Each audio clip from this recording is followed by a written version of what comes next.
Hi everyone and welcome back to Humanities Forum. I hope you all are doing great. Boards 2024 आने वाले हैं and बच्चों को बहुत डर लग रहा है, बहुत ज़्यादा एंग्जाइटी हो रही है. So I have prepared some tips for you all and these are the only tips you would need to give your best performance in the upcoming board exams. So let's see आप कैसे 98% score कर सकते हो in just 3 months. ना कुछ बच्चे ऐसे हैं जिनका पूरा सिलेबस एक बार हो चुका है एंड उनको अब रिवीजन करनी है, जिनका अभी आधा सिलेबस हुआ है, जिनका अभी थोड़ा सा ज़्यादा सिलेबस बचा हुआ है एंड कुछ बच्चे ऐसे हैं जिन्होंने अभी तक स्टार्ट भी नहीं करा है. But let me tell you, डरने की कोई बात नहीं है. You still have a lot of time and you can score 98% just by studying from November. अब इसको कैसे करना है, stay with me till the end of this video. अब नवंबर तो हमें पता है बहुत हेक्टिक है, फेस्टिवल्स हैं एंड हमारी प्रैक्टिकल फाइल्स हमें कंप्लीट करनी होती हैं, हमारी नोटबुक्स कंप्लीट करनी होती है, बहुत सारे प्रैक्टिकल्स होते हैं वो करने होते हैं. एंड दिसंबर में आ जाते हैं हमारे pre boards and pre boards के लिए हमें पढ़ना तो है क्योंकि अच्छा स्कोर करना है प्री बोर्ड्स में भी. नाउ दिसंबर आपके हाथ में है एंड आपको इस दिसंबर के पूरे मंथ को बहुत ही अच्छे से यूटिलाइज़ करना है. फेस्टिवल्स तो हैं ही इस मंथ में, फेस्टिवल्स के साथ साथ आपको पढ़ाई भी करनी है.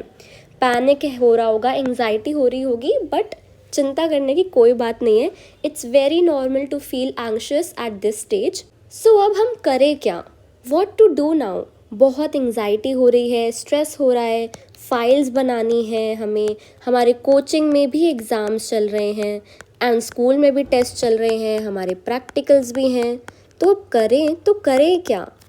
सो फर्स्ट ऑफ ऑल अपने आप पे भरोसा रखो, सेल्फ बिलीव होना चाहिए एंड पॉजिटिव एटीट्यूड होना चाहिए.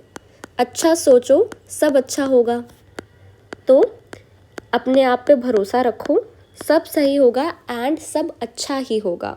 Second cheese, don't rely on your school और कोचिंग. ये मत सोच के बैठे रहो कि जब स्कूल में सिलेबस होगा तब कर लेंगे या फिर जब कोचिंग में हो जाएगा तब कर लेंगे. नहीं, इन पे भरोसा करके मत बैठो. Self study is very important.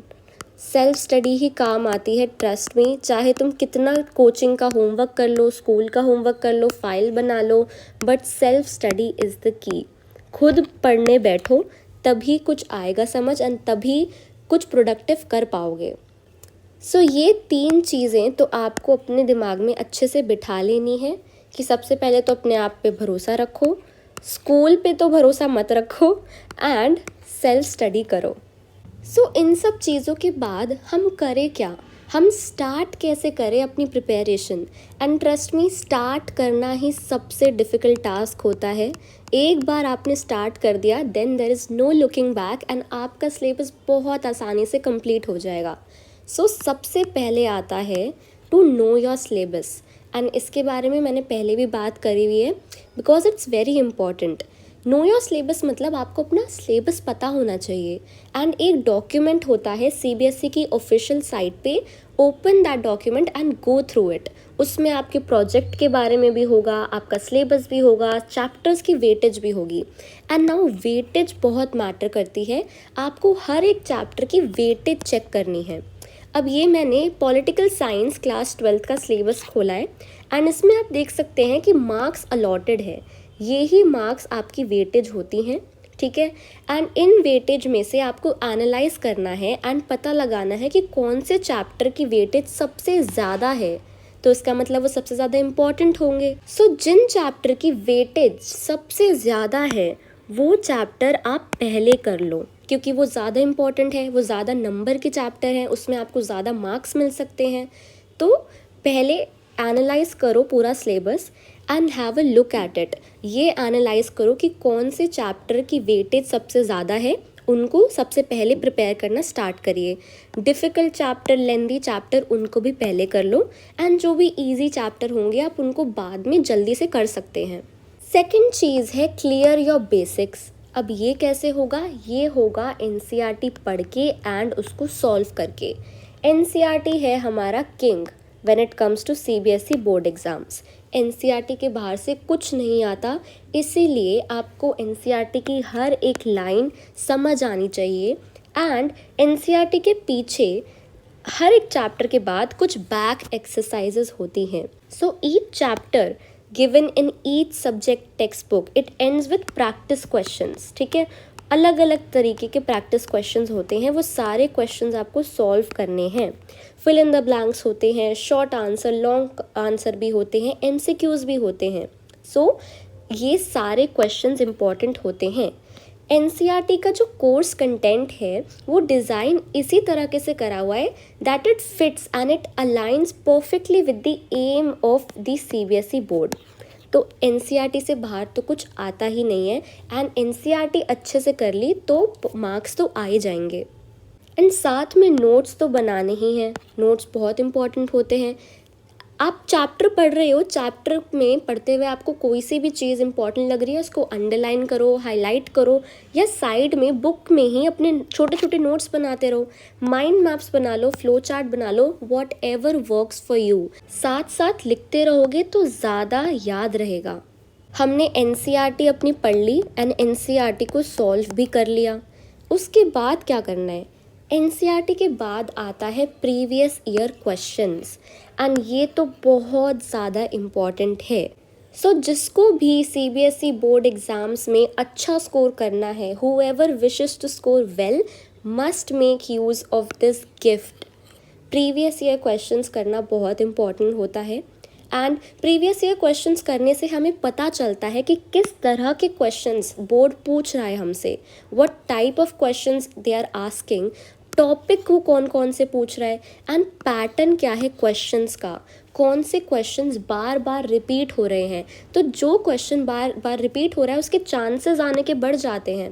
And trust me, एक क्वेश्चन को ही वो बहुत बार रिपीट करते हैं, एंड कुछ स्पेसिफिक टॉपिक्स होते हैं जो बोर्ड में पक्का आते हैं, एंड ये टॉपिक, ये टाइप्स, ये क्वेश्चंस आपको पता चल सकते हैं प्रीवियस ईयर क्वेश्चंस करके। प्रीवियस ईयर क्वेश्चंस करना तो बहुत इंपॉर्टेंट होता है, बट ये मिलते कहाँ से हैं? So here I have for you all Oswal के सैम्पल क्वेश्चन पेपर्स, जिसमें है माइंड मैप्स, रिविजन नोट्स, हमारे picture based questions, MCQs, assertion reasoning, match the following, map questions, short answer questions, long answer questions, हमारे topper के खुद के लिखे answers, sample paper with solutions, and कई तरह के और क्वेश्चंस। टीचर भी ओसवाल सैम्पल पेपर क्वेश्चंस को रेफ़र करती हैं, and I also 100% recommend using Oswaal books, so you can also get them. Do check the link in the description below. So अब हमने अपनी एनसीईआरटी कर ली, ठीक है, हमने अपने नोट्स भी बना लिए, फिर हमने प्रीवियस ईयर क्वेश्चंस भी कर लिए, मतलब उन्हें एनालाइज कर लिया। एंड प्रीवियस ईयर क्वेश्चन की एक और अच्छी बात ये है कि आप क्वेश्चंस देखते हो तो आपको पता चल जाता है कि एक चैप्टर से किस टाइप के क्वेश्चंस आ रहे हैं, तो आप चैप्टर की रीडिंग भी उसी तरीके से करते हो। आप जब चैप्टर पढ़ोगे तो आपको समझ आ जाएगा कि ये टॉपिक प्रीवियस ईयर क्वेश्चंस में था, तो ये टॉपिक को ध्यान से पढ़ना है। So previous year questions, I'm emphasizing it again and again, are very important। इन सब चीज़ों के बाद आता है राइटिंग प्रैक्टिस। हमें आंसर लिखने की प्रैक्टिस होनी चाहिए, बिकॉज क्या होता है कि जब हम बोर्ड एग्ज़ाम्स कर रहे होते हैं, we often end up with incomplete answers or we make silly mistakes while rushing to complete the answers। and ये क्यों होता है? because we do not practice writing the answers while preparing। so हमारा पूरा फोकस होता है कि हम याद कर ले आंसर को, ठीक है, हम रट ले आंसर को, एंड हमारा सल्यूशन सही होना चाहिए, बट हमें लिखने की प्रैक्टिस नहीं होती जो हमें होनी चाहिए, ठीक है। So practising to write answer is one of the most important tip, because जितना लिखोगे उतना ज़्यादा बेनिफिशियल रहेगा। एक रजिस्टर बना लो, एक नोटबुक बना लो जिसमें सारे आंसर्स आप लिख रहे हो। जितना लिखोगे ना, ट्रस्ट में आपको याद रहेगा। जब एग्ज़ाम में वो सेम क्वेश्चन आएगा जो आपने पहले लिखा हुआ है, तो आपको अपना आंसर जो आपने लिखा था वो याद हो जाएगा एंड आप पूरा वैसे के वैसे ही लिख पाओगे। The last step is to test yourself. NCERT कर ली, नोट्स कर लिए, प्रीवियस ईयर क्वेश्चंस कर लिए एंड आंसर राइटिंग की प्रैक्टिस भी कर ली। अब टाइम है to test yourself and self assessment is the best assessment before any examination. अपने आप को टेस्ट करो कि तुम्हें कितना आता है, कितना नहीं आता। तो उसके लिए तुम्हें मॉक टेस्ट करने हैं, सैम्पल पेपर्स करने हैं एंड जब तुम ये करोगे तुम्हें अपने प्रिपरेशन का पता चलेगा कि मैंने कितना अच्छे से प्रिपेयर करा है, क्या जो मैं पढ़ रही हूँ वो मुझे याद भी रह रहा है and that is why it is very important to test yourself. ये सैम्पल पेपर्स आप वीकली कर सकते हो। कोशिश करो कि हर सैटरडे या संडे आप एक सैम्पल पेपर तो कर ही रहे हो एंड सैम्पल पेपर करने के बाद आंसर अपना चेक करो एंड अपनी गलतियों को देखो, कहाँ कहाँ गलतियाँ कर रहे हो and how you can improve your self. So guys, that was all for today's video. Thank you so much for watching. Don't forget to like, share and subscribe to Humanities Forum. All the best for your exams, your pre-boards, your practicals. I know you guys will do amazing. You'll do great. If you have any doubt or query, you can always reach out to me, Humanities Forum 24